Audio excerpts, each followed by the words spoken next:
từ trên xuống, đầu tiên là nón len. Với nhiệt độ dưới 10 độ C, lời khuyên của mình là sử dụng nón len lót lông cho bé. Lông bên trong sẽ hạn chế được gió và mưa phùn thấm vào nón. Các mẹ có thể dễ dàng mua nón len lót lông từ các shop trên sàn thương mại điện tử hay trong mall với giá chỉ từ 100 cành. Nón này mình mua 250 cành ở Aeon Mall, tận tay sờ được lông mềm mịn và rất là ấm luôn.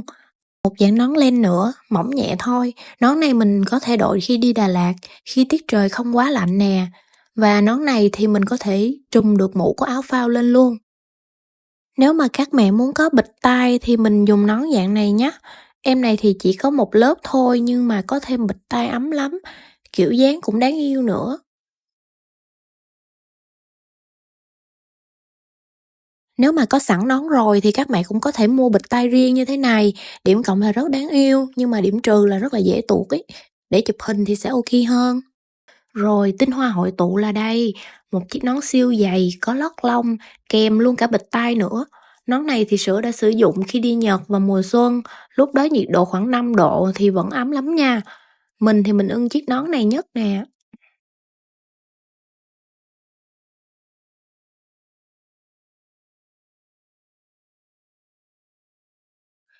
Tiếp đến là khăn choàng cổ.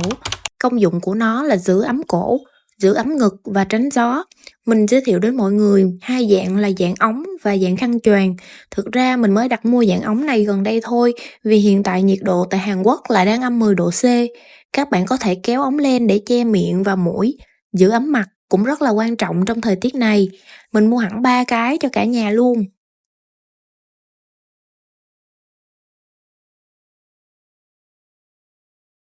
Bảo vệ đầu và cổ xong thì mình đến tay.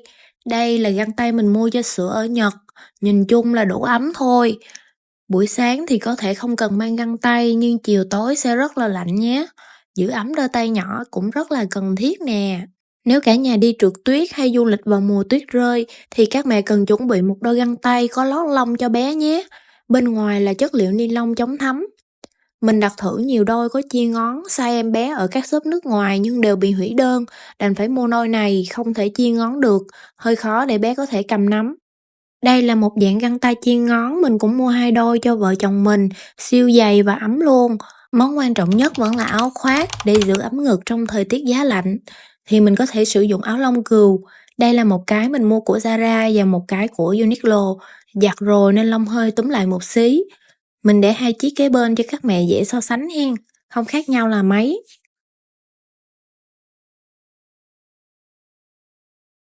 Với thời tiết âm độ thì mình phải đầu tư ngay một chiếc áo phao đúng size như thế này để tránh gió có thể luồn từ bên ngoài vào. Bên ngoài là lớp vải chống nước, giúp bé tránh được gió và chống thấm. Ui, cầm lên nhẹ mà mặc ấm lắm luôn ấy. Phơi quạt cũng mau khô nữa. Bên trong thì phải kể đến quần áo giữ nhiệt. Mình mua thử một chiếc quần lót lông trên Shopee, vải thun tăm dày, có lớp lót bịch lắm nè.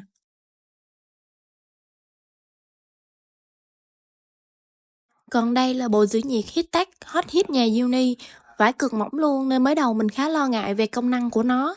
Heattech có 3 loại với 3 khung nhiệt độ khác nhau, các mẹ nên chọn theo địa điểm mình đến nhé. Dòng này hãng quảng cáo là vải hấp thụ năng lượng thoát ra từ cơ thể, nhiệt lượng từ sự chuyển động của các phân tử nước chuyển hóa thành hơi ấm. Thì cái này mình phải trải nghiệm mới đánh giá được. Tiếp đến thì mình review thêm một bộ hoodie nỉ lót lông siêu ấm và một bộ giữ nhiệt khác mình mua trên Shopee từ seller.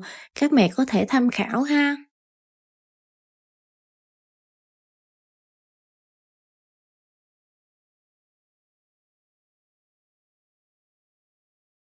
Ngoài ra thì mình cũng xin giới thiệu đến các bạn hai bộ quần áo giữ nhiệt của Decathlon mà hai vợ chồng mình đã săn được vào đợt sale cuối năm. Đâu đó thì chỉ tầm 300k là mình đã sở hữu ngay một bộ quần áo giữ nhiệt có lót một ít lông như thế này nè. Cuối cùng là vớ. Các bạn nhỏ hay nghịch tuyết có thể dễ bị rơi tuyết vào trong giày dẫn đến lạnh và ẩm chân nên các mẹ hãy chuẩn bị thật nhiều vớ đem theo cho các bé nhé. Ngoài ra mình sẽ mang thêm các đồ dùng hỗ trợ như là miếng dán giữ nhiệt của Nhật, túi giữ nhiệt có thể để trong túi áo, dầu ấm và sáp ấm, son môi dưỡng ẩm, kem dưỡng ẩm, thuốc tiêu hóa, tiêu chảy, nhức đầu, cảm cúm và Hapacon cho bé, gối ngủ trên máy bay, khẩu trang cho bé, giày lót lông và miếng đinh chống trượt. Cảm ơn các bạn đã quan tâm theo dõi. Còn bây giờ nhà sử xin chào và hẹn gặp lại trong các video clip lần tới nhé. Đừng quên đăng ký kênh và cùng nhau chia sẻ những trải nghiệm du lịch thú vị.